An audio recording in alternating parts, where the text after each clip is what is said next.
The pod door blew open before I had time to brace, and the heat hit me like a wall of wet iron. My name is Ethan Cole, and 3 seconds ago, I was strapped into a drop capsule, falling through the orange clouds of a planet that every species in the Academy called a coffin with weather. Now I was on my knees in ash-colored dirt, ears ringing, lungs full of air that tasted like burnt copper, and somewhere behind me, something large had just cracked a tree in half. I did not scream. I did not freeze. I checked my hands, checked my legs, checked the small silver bracelet on my wrist that told me my vitals were still green, and then I stood up and looked around at the nightmare I had signed up for. This was Cauldron Voss, Class 5 Deathworld, second highest danger rating recorded in the Coalition archive. Gravity almost 20% heavier than home, storms that could flip a transport ship, predators the size of houses, and somewhere out there, 40 other cadets from a dozen different worlds were falling through the same toxic sky, scattered across hundreds of kilometers of jungle, rock, and open, hungry land.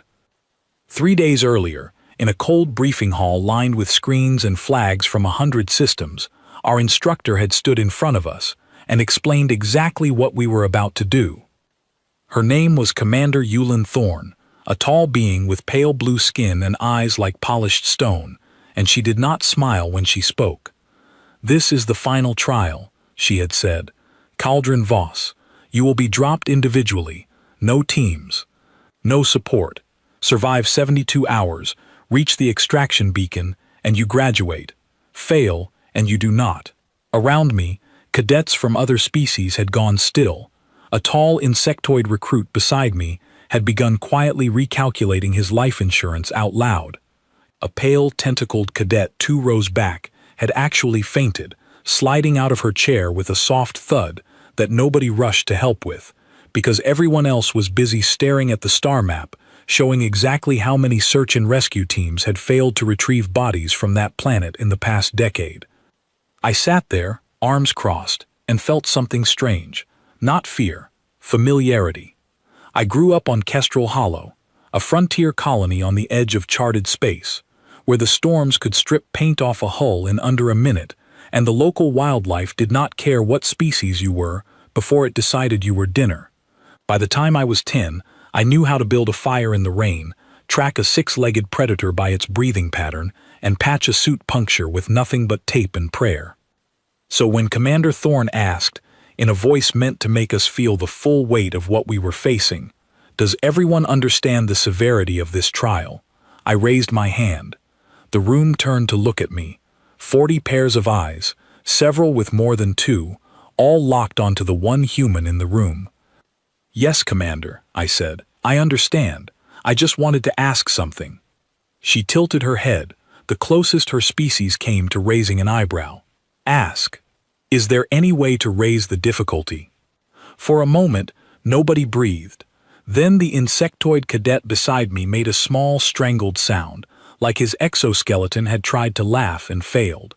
Commander Thorne stared at me the way you might stare at someone who had just asked if the ocean could be a little wetter. "No," she said slowly, "there is not." "Understood," I said, and sat back down, ignoring the way half the room was now looking at me like I had grown a second head. I wasn't trying to be a hero. I wasn't trying to impress anyone. I was simply thinking about home, about the storms and the 6-legged things in the dark, and comparing them to a planet that, from what I had read, mostly just had bigger versions of the same problems. Bigger problems are still just problems. You solve them the same way, one step at a time. Now, 3 days later, kneeling in ash-colored dirt with my ears still ringing from the drop, I was about to find out exactly how right or wrong I had been. The tree behind me cracked again, and this time I heard something breathing. Slow, deep, patient. I did not turn around immediately. Panic gets people killed faster than teeth do. Instead, I ran through the mental checklist my father had drilled into me since I was old enough to walk. Assess the environment first. Threat second. My eyes swept the clearing. Thick violet fog clung to the ground like it was alive, curling around broken white trees that glowed faintly at the edges, a soft blue light pulsing along their bark like veins. Beautiful. Also, according to the mission packet I had memorized on the shuttle, almost certainly carnivorous. The glow was a lure. The wreckage of my drop pod was scattered 15 meters behind me, half buried in dirt, one wing torn clean off. My supply case, thankfully, looked mostly intact. The breathing behind me grew louder. I turned, slowly, and found myself looking at something the size of a delivery truck, covered in thick gray plates, with 4 small eyes set close together above a mouth that could probably fit my torso inside it without much effort. It was not looking at me yet. It was looking at the glowing trees, sniffing at the blue light, distracted by easier prey. I did not wait to see if that would change. I backed away slowly, keeping my movements small, my breathing steady, until the fog swallowed the shape of the creature and the sound of its breathing faded into the general static of the jungle. Only then did I let myself breathe properly. Okay, I thought. That's one. I made my way to the supply case, keeping low, using the twisted metal of my pod as cover. Inside were the basics every cadet was given: a multi-tool, a water purifier, a thin thermal blanket, a short-range comm unit, and a compressed ration pack meant to last exactly 3 days if I was careful. No weapons beyond a small survival knife. The coalition trial rules were clear. Survival, not combat. We were meant to avoid danger, not fight it. I strapped the case to my back and checked the comm unit. A single red light blinked steadily, meaning it was working but silent. No messages, no location shared. That was intentional. Every cadet was scattered far enough apart that direct contact would be rare in the early hours. We would have to survive alone before we had any chance of finding each other. The extraction beacon, according to the coordinates burned into my memory during the final briefing, was roughly 40 kilometers northeast. 72 hours to get there, avoiding the things that wanted to eat me, the storms that wanted to drown me, and the terrain that wanted to break my legs. 40 kilometers on Kestrel Hollow, in a storm season, with something hunting me, would have taken about 2 days if I moved carefully. I did the math in my head, and allowed myself a small, tired smile. Doable. Not easy, but doable. I checked the sky, what little of it I could see through the canopy of glowing white branches. The orange clouds above were beginning to churn, darkening at the edges, a sign that the planet's famous storms were building somewhere beyond the horizon. I needed shelter before that hit, and I needed distance from the thing I had just avoided. I moved. The jungle floor was uneven, thick with roots that curled up out of the ash like fingers reaching for the sky, and every few meters I had to check my footing to avoid twisting an ankle in gaps hidden beneath drifts of pale dust. The fog thinned as I climbed higher ground, revealing a landscape that looked like something out of an old nightmare painting. Jagged black rock formations rose in the distance, streaked with veins of the same blue glow as the trees. Somewhere far off, something screamed, a long rising note that did not sound like any animal I had ever heard, and every hair on my arm stood up at once. I kept moving.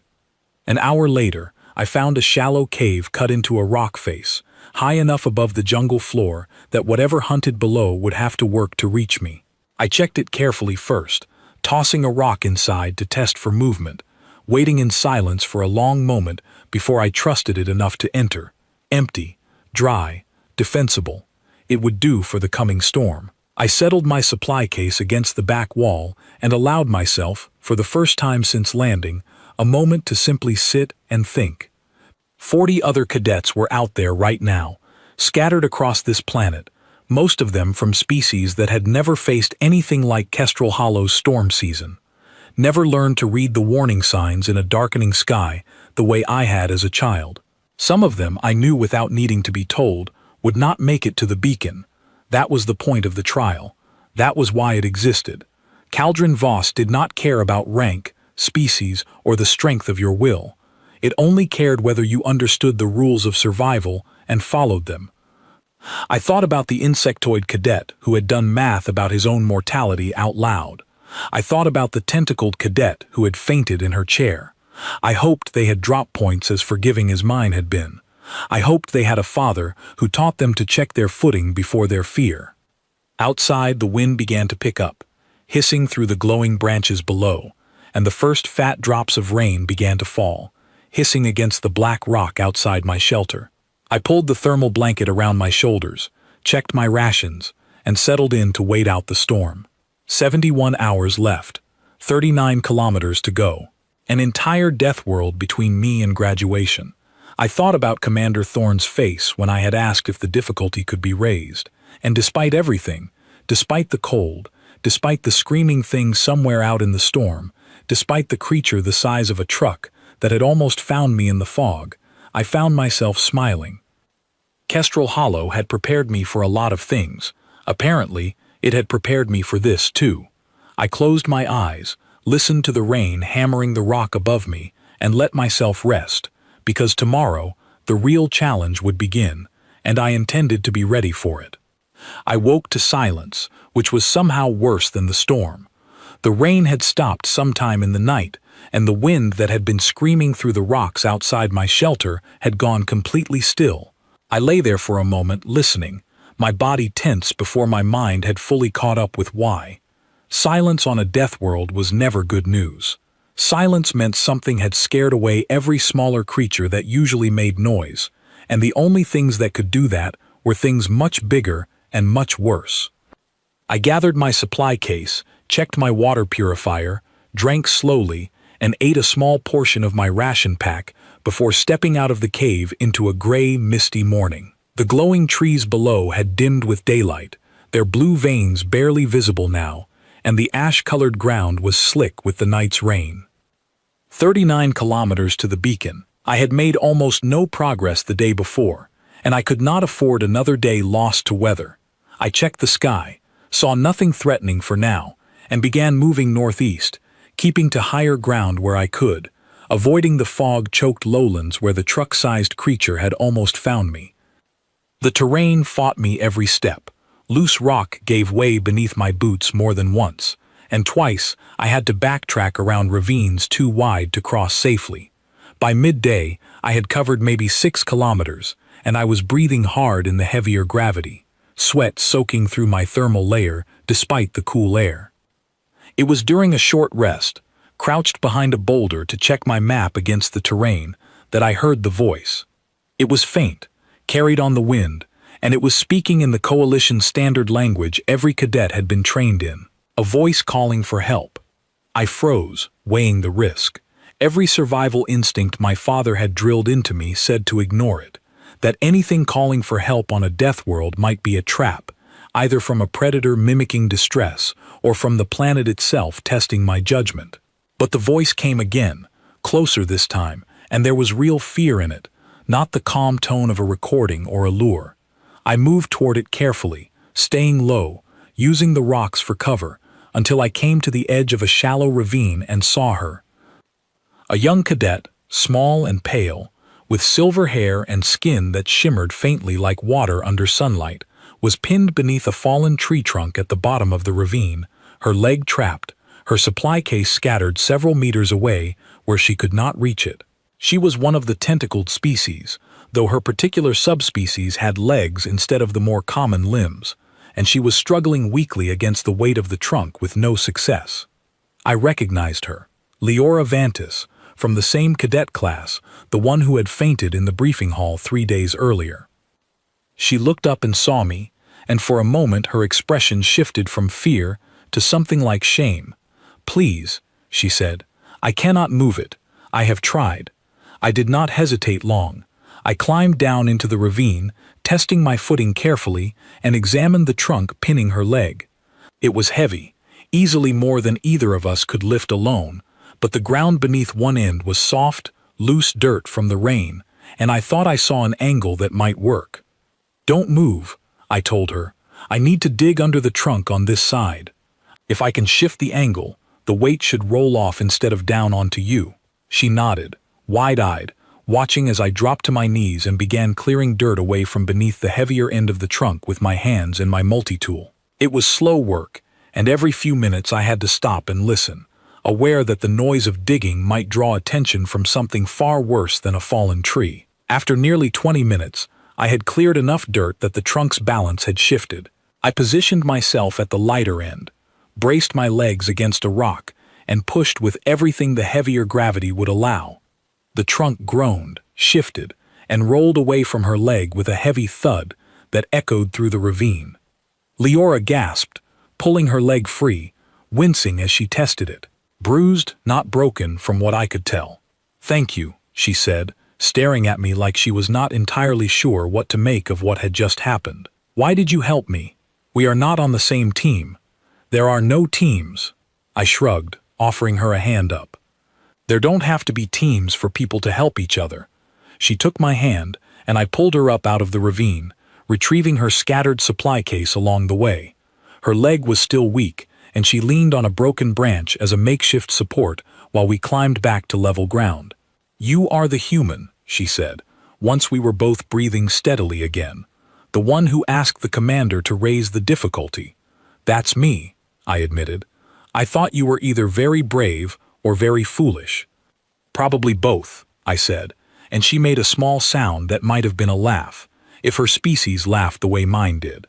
We agreed, without much discussion, that traveling together made sense, at least until her leg healed enough to move at full speed on her own. The rules did not forbid cadets from helping each other, only from being dropped as teams, and neither of us saw the harm in two survivors sharing the road toward the same beacon. As we walked, Leora told me about her homeworld, a place of deep oceans and gentle currents, nothing at all like the ash and rock of Caldron Voss. She admitted, quietly, that she had never faced anything like this before, that her species trained for diplomacy and communication, not survival in hostile terrain. "Then you are doing better than you think," I told her. "You survived a fallen tree in 3 days on this planet already. That counts for something." She looked at me for a long moment, then nodded, straightening her shoulders slightly as we walked. The afternoon brought new challenges. The glowing trees grew denser as we moved lower into a wide valley, their blue veins pulsing more visibly in the shade of thick canopy above, and twice we had to change direction to avoid patches of ground where the light pulsed erratically, a sign, according to my mission notes, that something large was moving nearby, disturbing the strange bioluminescent roots beneath the soil. It was during the second detour that we heard the sound, a distant, rolling boom that echoed across the valley, followed by a tremor beneath our feet, strong enough to make loose rocks skitter down the nearest slope. "What was that?" Leora asked, gripping my arm for balance. I checked the sky, remembering the storm warnings from the mission briefing. The Coalition scientists had noted that Caldron Voss experienced not only violent weather but occasional seismic activity, the planet's crust unstable in certain regions due to volcanic pressure beneath the surface. "I think the ground here is not as solid as it looks," I said carefully. "We should move to higher terrain, away from the valley floor." We adjusted course again, climbing toward a ridge that offered a wider view of the surrounding landscape, and it was there, cresting the rise, that we saw the first real sign of how bad things could get.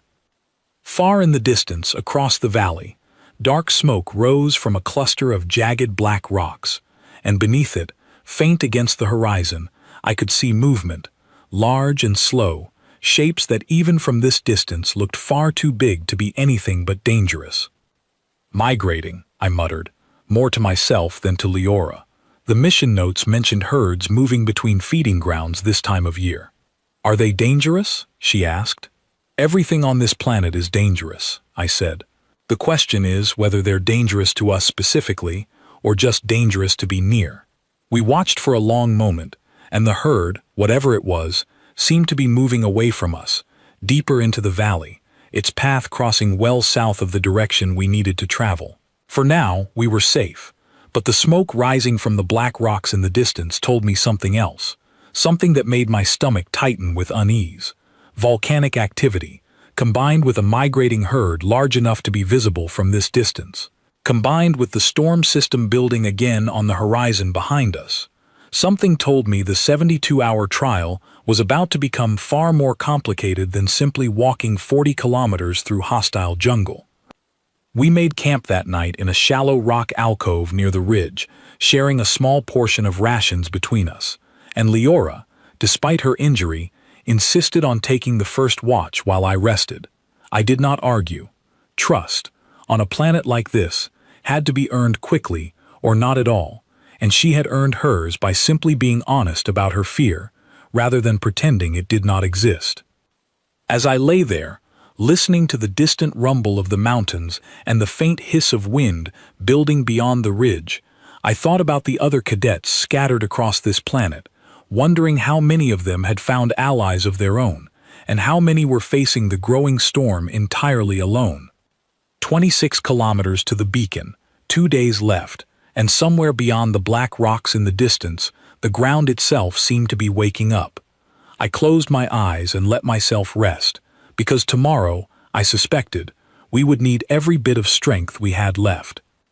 Morning brought a sky the color of old rust, thick clouds rolling low over the ridge, and a faint tremor in the ground that had not been there the night before. Leora was already awake when I opened my eyes, sitting near the edge of our rock alcove, watching the horizon with her injured leg stretched carefully in front of her. She looked better than the day before. Some of the color returned to her shimmering skin, though she still winced slightly when she shifted her weight. "The ground has been shaking on and off since before dawn," she said, without turning. "Small ones, nothing like yesterday." I joined her at the edge, studying the distant black rocks where we had seen smoke the previous evening. The smoke had grown thicker overnight, a dark column now clearly visible even through the morning haze, and the faint red glow at its base told me everything I needed to know. "That's not just smoke," I said quietly. "That's an eruption building." Leora's eyes widened. "How long do we have?" "I don't know," I admitted. "Could be hours, could be days. But if it goes while we're still in this valley, we don't want to be anywhere near the low ground." We ate a quick breakfast, checked our supplies, and set off along the ridge, keeping to higher terrain wherever possible. Leora's leg had improved enough that she could keep pace, though I noticed her favoring it slightly on uneven ground, and I adjusted our route to avoid the worst of the loose rock where I could. The tremors continued throughout the morning, small shivers beneath our feet that sent pebbles skittering down slopes, and occasionally caused entire sections of the glowing forest below to ripple as the roots shifted underground. Twice we had to stop and wait as larger rumbles passed, holding still against the rock face until the shaking settled. It was during the second pause, crouched low against a boulder, that the comm unit on my wrist crackled to life for the first time since the drop. A voice broke through the static, young and clearly strained. "This is Cadet Draven Kess, requesting any response. Does anyone read me?" Leora and I exchanged a glance. I keyed the comm unit, keeping my voice low. "This is Cadet Ethan Cole. I read you. I have another cadet with me, Leora Vantis. What's your situation?" There was a pause, filled with static, before the voice returned, tighter now, edged with something close to panic. "I am trapped. Rock slide from the tremors. My leg is caught between two boulders, and I cannot free myself. I am transmitting my coordinates now." A small map appeared on the display built into my supply case, showing a location roughly 4 kilometers southeast of our position, closer to the valley floor, uncomfortably close to the smoking black rocks in the distance. "That's near the volcanic activity," I said, more to myself than to Leora. "We have to help him," she said immediately. I hesitated only a moment. 4 kilometers off our path, toward danger rather than away from it, was not a decision to make lightly. But leaving a cadet trapped near a possible eruption, with tremors growing stronger by the hour, was not something I could bring myself to do either. "We help him," I agreed, "but we move fast, and if the ground starts doing anything worse than shaking, we prioritize getting clear, understood?" Leora nodded, and we changed course, descending carefully from the ridge toward the coordinates Draven had transmitted, the black rocks and their column of smoke growing larger and more ominous with every step. The descent took nearly 2 hours, slowed by loose rock and the need to test every foothold before trusting our weight to it. The tremors grew more frequent as we approached the valley floor, and twice we felt genuine shock waves pass beneath us, strong enough to knock loose stones from the slopes above and send them tumbling past us in small, dangerous cascades. We found Draven exactly where his coordinates indicated, pinned between two large boulders that had clearly come loose from the slope above during an earlier tremor. He was a tall, insectoid cadet, his exoskeleton scratched and dusty, one of his 4 legs trapped at an awkward angle between the rocks. He looked up as we approached, relief and exhaustion clear on his features, despite how different his face was from anything human. "You came," he said, disbelief coloring his voice. "I did not think anyone would risk coming this close to the mountain." "We don't leave people behind," I said, already examining the boulders trapping his leg. "Let's get you out before we discuss the details." The situation was more complicated than Leora's had been. These boulders were far heavier, wedged together in a way that made shifting them by hand nearly impossible. I studied the angle for a long moment, running through the physics in my head, before an idea took shape. "Leora, I need you to find a long branch, something sturdy, at least as tall as I am. Draven, can you feel your leg? Any numbness?" "Some," he admitted. "It is not pleasant." Leora returned quickly with a fallen branch from one of the glowing trees nearby, thick and mostly straight, and I wedged it into the narrow gap between the two boulders, using a smaller rock as a fulcrum point beneath it. "This is basic leverage," I explained, positioning myself at the far end of the branch. "If I push down here, the boulder should shift just enough for you to pull your leg free. Leora, the moment it moves, help him out. Draven, be ready to move fast. We won't get more than a few seconds before it settles back." They both nodded, and I took a breath, bracing my feet against the loose ground, and threw my full weight against the branch.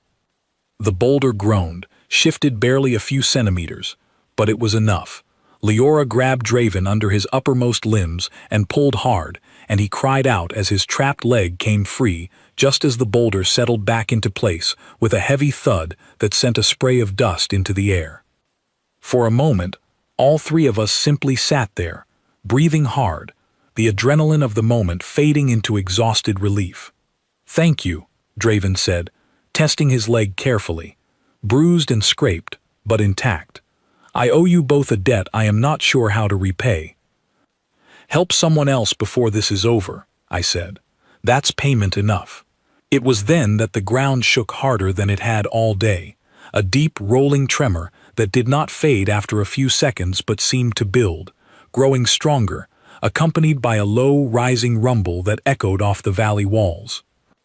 I looked toward the black rocks in the distance, and my stomach dropped.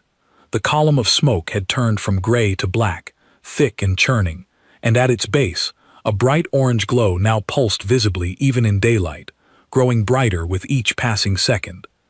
"That is not a small eruption," Leora said quietly, her voice tight with fear.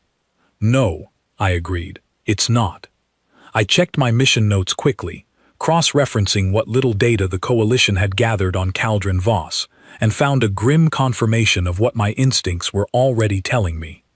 Volcanic eruptions on this planet were known to trigger secondary effects across wide areas: ash clouds capable of blocking breathable air pockets, pyroclastic flows that could move faster than any of us could run, and shockwaves strong enough to trigger landslides for kilometers in every direction. We were far too close. "We need to move," I said, already helping Draven to his feet. "Now, away from the valley, toward higher ground, and we need to move fast." "My leg," Draven began, but I cut him off gently. "I know it hurts, I know you're exhausted, but staying here is worse than any pain you'll feel running. Lean on me if you need to." He nodded, understanding the urgency in my voice, and the 3 of us began moving as quickly as his injured leg and Leora's still healing one would allow, climbing away from the valley floor toward the ridge we had come from, the rumble behind us growing louder with every passing minute. Behind us, the mountain gave a sound unlike anything I had ever heard, a deep, tearing roar that seemed to shake the very air around us, and when I risked a glance over my shoulder, I saw the column of smoke had erupted into a towering plume, dark and violent, spreading rapidly across the sky above the valley we had just left. "Faster," I said, and none of us needed to be told twice. We ran. The ground shook beneath us with every step, small avalanches of loose rock cascading down the slopes on either side, and somewhere behind us I could hear a low, growing roar that I did not want to identify, a sound like a wave crashing endlessly against a shore, growing closer with every passing second. Leora stumbled once, her leg giving out beneath her, and I caught her arm before she fell, pulling her upright without breaking stride. Draven, despite his own injury, reached out to help support her other side, and the three of us pressed on together, 3 cadets from 3 different worlds, bound together by nothing but the shared understanding that survival, right now, depended entirely on each other. We reached a rocky outcrop high above the valley floor, just as the first wave of ash began to roll across the landscape behind us, a dark gray tide that swallowed the glowing trees and jagged rocks we had walked through only hours before. We pressed ourselves against the rock, covering our faces as best we could, and waited, breathless and terrified, as the ash cloud rolled past below us, thick and choking, but not quite reaching the height where we had taken shelter. Minutes passed like hours. The roar slowly faded into a distant, ongoing rumble, and the ash began to settle, coating everything below in a thick layer of gray dust that had not been there an hour before. When it was finally quiet enough to speak, Draven broke the silence first. "We would not have survived that without you," he said, looking at me with something like awe. "Either of you." "We survived it together," I corrected him. "That's the only way anyone survives anything out here." Leora, catching her breath beside me, managed a tired smile. "The human who asked for a harder challenge. I think Caldron Voss heard you." I looked out over the ash-covered valley below, at the distant glow still pulsing from the erupting mountain, and could not help the small, exhausted laugh that escaped me. "Yeah," I said. "Maybe it did. We had survived the eruption, but the trial was far from over, and somewhere out there, other cadets were facing their own versions of this same nightmare, some perhaps not as fortunate as us." The beacon was still kilometers away, the terrain between us and it now buried under fresh ash and unstable ground, and the storm system I had seen building the day before had not gone anywhere. If anything, judging by the darkening sky above us, it looked like it was about to get much, much worse. By the time we found solid footing again, the sky above us had turned a deep, bruised purple, and the wind had picked up enough to carry fine gray ash sideways through the air like snow. We were exhausted, all 3 of us, coated in dust and soot from the eruption, our supplies running lower than any of us liked. I checked my ration pack and found barely enough for another day, and Leora's water purifier had cracked during our run from the ash cloud, leaving Draven's as the only working unit between the 3 of us. "We need shelter," I said, scanning the ridge ahead through the haze. "Somewhere solid, away from loose rock before that storm front reaches us." Draven pointed toward a cluster of dark stone formations further along the ridge, their shapes jagged but solid, clearly older and more stable than the loose slopes we had been climbing all day. "There. It looks defensible." We made our way toward it as quickly as our tired legs allowed, the wind growing stronger with every step, carrying not just ash now but the first cold drops of rain, heavier and colder than the storm from 2 nights before. By the time we reached the stone formation, the storm had fully arrived, lightning splitting the purple sky in jagged white lines, thunder rolling across the valley like the mountain's eruption had never truly stopped.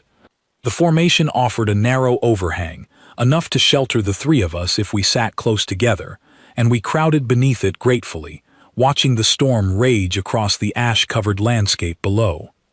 It was there, huddled together against the cold, that my comm unit crackled again, this time with multiple voices overlapping, a chaotic burst of static and half-formed words that took a moment to resolve into anything coherent. "Anyone reading this, need help. The ground gave way near. Storm is too strong, we cannot. If anyone can hear this, please respond, we are running out of..." I keyed the comm unit immediately, raising my voice over the wind. "This is Cadet Ethan Cole. I hear you. Identify yourselves and your situation, one at a time." There was a pause, then a single voice cut through, steadier than the others. "This is Cadet Sana Idrel. I have 3 others with me, but we are trapped on a rock formation surrounded by rising water from the storm runoff. The ground gave way beneath part of our shelter, and we cannot cross the current safely. Our location is transmitting now.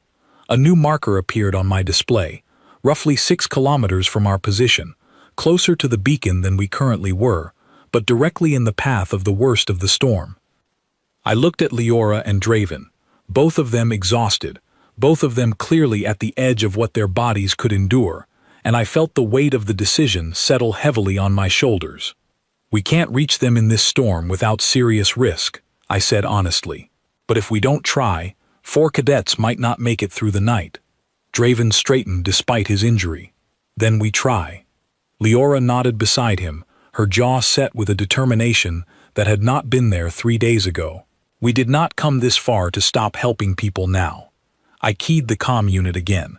Cadet Idrel, we are coming to you, but it will take time in this storm. Stay together, stay as high as you can above the rising water, and conserve your strength. We will reach you. Understood, came the reply, tight with barely restrained relief. Thank you. We set off into the storm, the wind driving rain and ash sideways into our faces, the ground beneath us turning to slick mud that made every step a small battle against gravity. Lightning illuminated the landscape in brief. Blinding flashes, revealing glimpses of a world transformed by the eruption and the storm together. Ash-covered slopes, running with dark rivulets of rainwater, glowing trees flickering weakly through sheets of falling rain. The journey that should have taken perhaps 90 minutes stretched into nearly 3 hours, each of us slipping more than once on the treacherous ground, catching each other before falls became injuries, pressing forward through sheer stubborn will when our bodies wanted nothing more than to stop. We found them exactly where the coordinates indicated, 4 cadets from 3 different species, huddled on a shrinking outcrop of rock, surrounded by a rapidly widening channel of churning brown floodwater. Sana Idril, a lean, feline-looking cadet with sharp eyes, stood at the edge, clearly the one who had kept the group together through the crisis, while the other 3, younger and more visibly shaken, clung to each other behind her. "You came," Sana called over the roar of the storm, disbelief and gratitude mixing in her voice. "Told you we would," I called back, studying the water between us. It was fast, but not deep, perhaps waist-high at its worst point, though the current looked strong enough to sweep someone off their feet if they were not careful. "We need a line," I said to Draven and Leora, "something to anchor against the current. Draven, your exoskeleton is stronger than ours. Can you anchor yourself at the near bank while Leora and I cross to help them over?" He nodded, already bracing himself against a solid rock outcrop at the water's edge, one of his stronger limbs digging into a crevice for stability. Leora and I linked arms, testing the current carefully before committing to the crossing, moving slowly, deliberately, fighting the pull of the water with every step.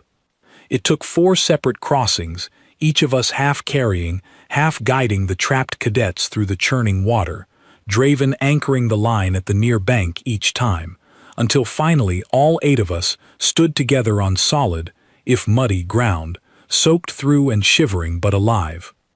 Sana clasped my arm firmly once we were clear of the water, her sharp eyes studying me with something between curiosity and respect. "You are the human who asked the commander for a harder trial." "Word travels fast," I said, managing a tired laugh despite everything. "It does when the human in question keeps rescuing people through eruptions and floods," she replied. "The others are already saying your name." I did not know what to say to that, so I simply nodded and turned my attention to more practical matters. 8 of us now, tired, injured in various small ways, low on supplies, with the storm showing no signs of weakening and the beacon still kilometers away through terrain none of us fully trusted anymore. We found a larger shelter further along the ridge, a wide overhang beneath a stone formation, solid enough to hold all 8 of us out of the worst of the wind and rain, and there we finally allowed ourselves to rest, sharing what little food and water remained between us, taking turns keeping watch through the long, storm-battered night. It was during my watch, sometime past midnight by my best estimate, that Sana joined me at the edge of the shelter, watching the lightning flicker across the distant, ash-covered valley. "Why did you come for us?" she asked quietly. "The trial does not reward it. No extra points for saving other cadets. If anything, it costs you time and resources you cannot easily replace." I thought about the question for a long moment before answering. Where I grew up, help wasn't something you gave because it was rewarded. You gave it because tomorrow you might be the one who needs it. That's just how it worked. She was quiet for a while, considering that. On my homeworld, we are taught that strength is measured by what you can survive alone. I am beginning to think that is not entirely true. Strength is being able to survive alone, I said.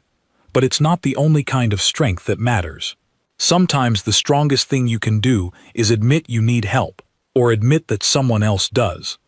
She nodded slowly, and for the rest of my watch, we sat in comfortable silence, listening to the storm slowly begin to weaken around us, the worst of the eruption and the rain finally beginning to pass.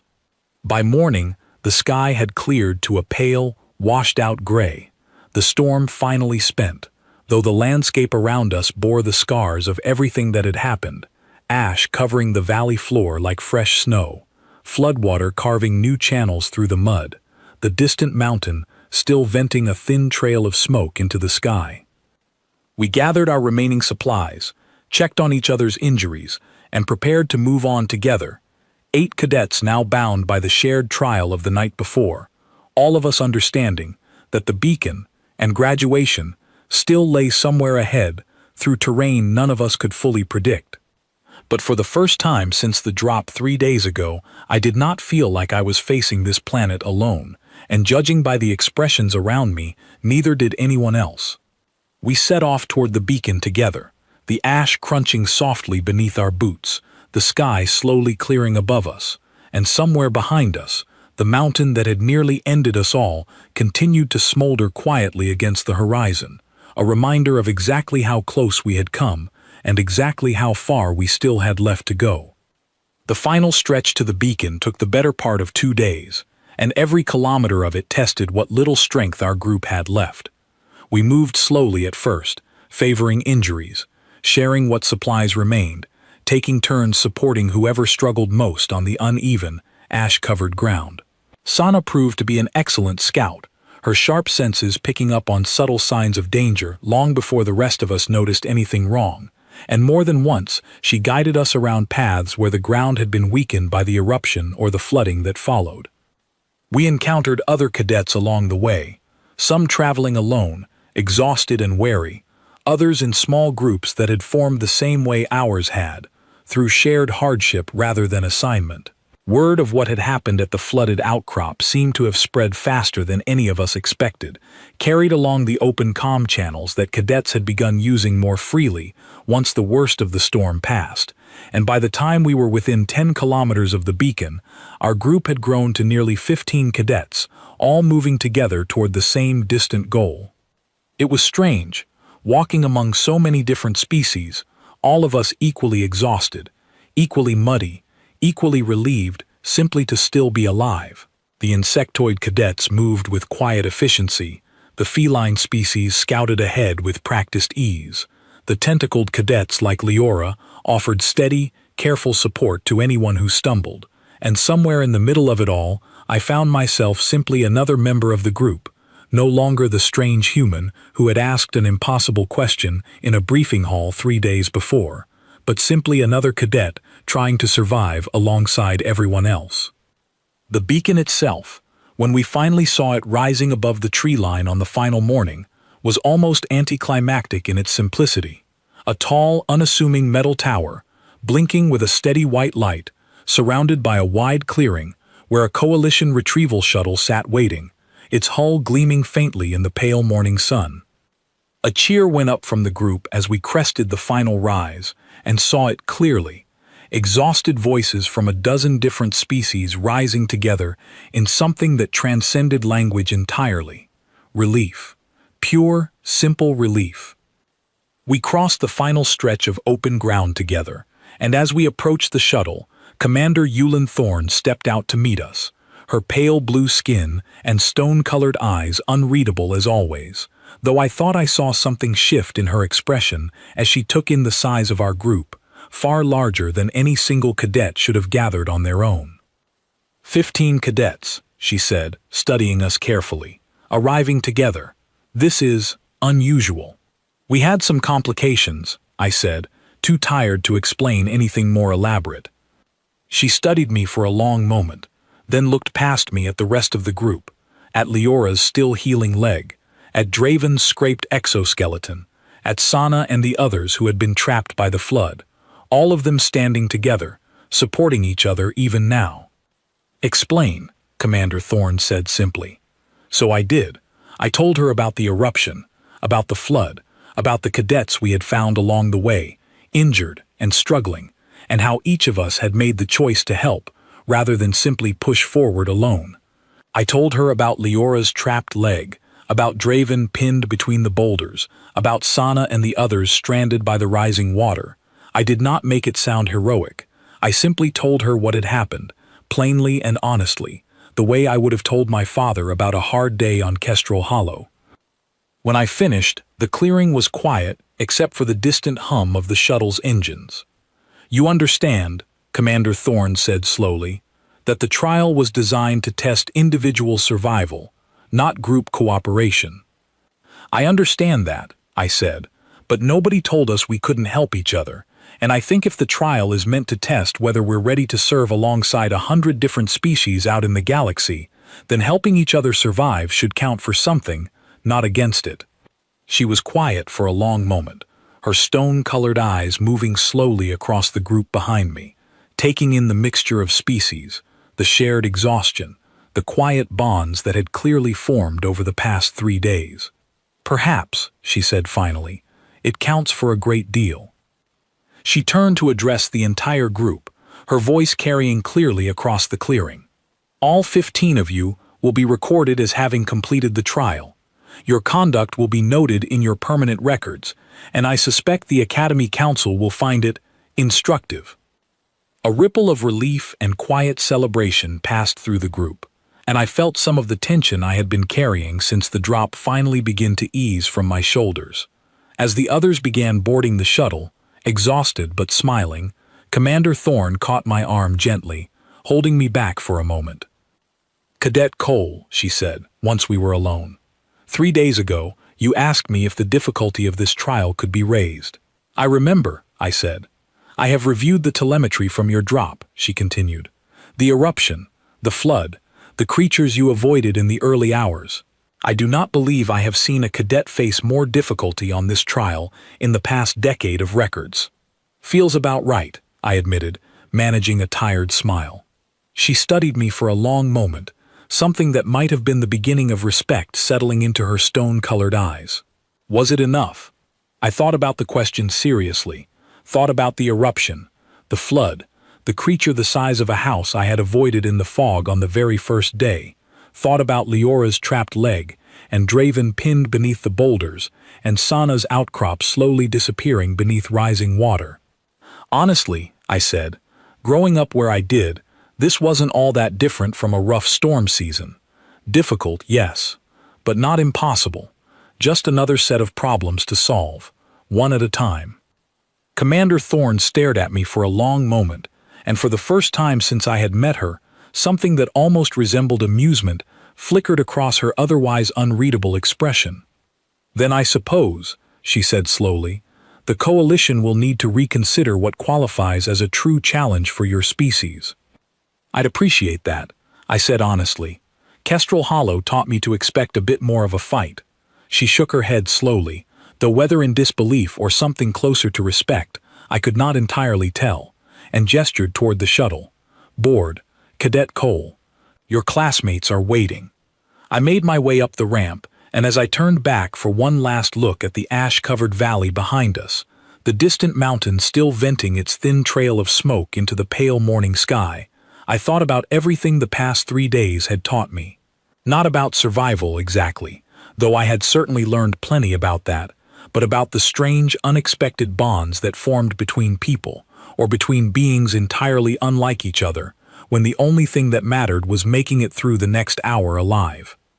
Inside the shuttle, Leora had saved me a seat beside her, and Draven and Sana were already deep in conversation with several of the other cadets, sharing stories from their own parts of the trial, laughing despite the exhaustion still evident in their voices.